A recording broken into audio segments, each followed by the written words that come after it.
What if I told you there was a man who fought the world, fought his body, fought silence itself, and still won? This is the story of Ludwig van Beethoven, a soul of fire, born into noise, doomed to silence, but determined to be heard forever. Beethoven was born in the Empire city of Ardenburg, a place of strict manners, strict laws, and even stricter music. The world demanded order. He dreamed in thunder. His father, Johann, was a brutal teacher, a failed musician who beat greatness into his son, one mistake at a time. While other children played, Ludwig bled on ivory keys. Pain became discipline. Discipline became power. He played not what he was told, but what he felt. Bold, rough, alive. His father called it disobedience. Ludwig called it truth. At his first public performance, nobles frowned. "This is not music," they scoffed. But Ludwig saw fear in their eyes, fear of something new. Ardenburg was a cage, small minds, small tastes, small futures. Ludwig swore he would escape, or burn the cage down from the inside. A kind maestro, Maestro Rheindorf, saw the fire in him and whispered the words that changed everything. "Go to Sonachia. There you will become who you are." At 17, Ludwig left home with nothing but a worn coat, a notebook of music, and a will harder than steel. He arrived in Sonachia, the empire's music capital.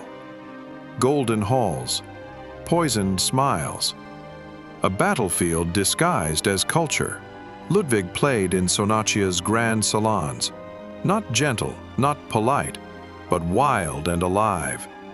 The nobles stared in shock. They came for entertainment. He came for war. Court composers whispered behind his back. "He plays like a barbarian. No discipline, no decorum."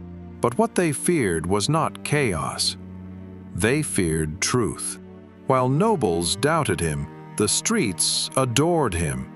Workers, poets, students, they felt something real in his sound, something theirs. One morning, Ludwig noticed it.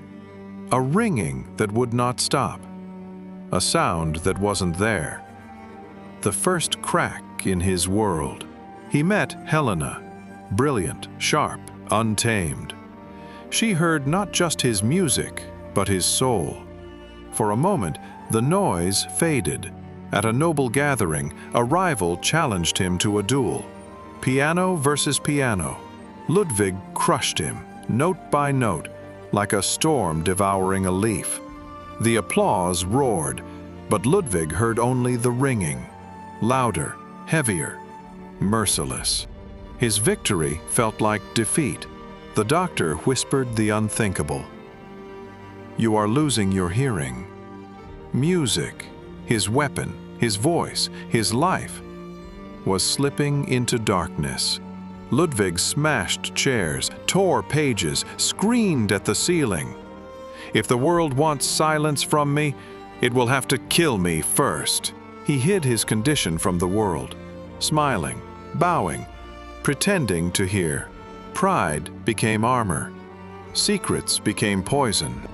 Helena sensed the truth in his silence. "Why won't you let me in?" she whispered. But Ludwig pushed her away, not out of coldness, but terror. He played for thousands, yet felt more alone than ever. Silence was stalking him step by step. He wrote unsent letters, to Helena, to God, to fate. Ink turned into confession, confession into suffering. If sound was slipping away, he would burn brighter while he still could. He composed with desperation, and genius sharpened into a blade. He felt it, the coming collapse. His body, his life, his love, his hearing, all slipping. But storms do not scare thunder. They awaken it. During a grand performance, Ludwig lost the rhythm, not in his mind, but in his ears. The orchestra continued.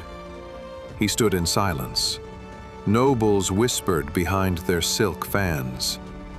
Maybe the barbarian has finally broken. In their eyes he was wounded, and weakness is blood in the water. Helena could not reach him anymore. His silence built walls even her love could not climb.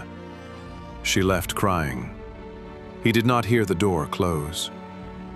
He withdrew from concerts, from salons, from people.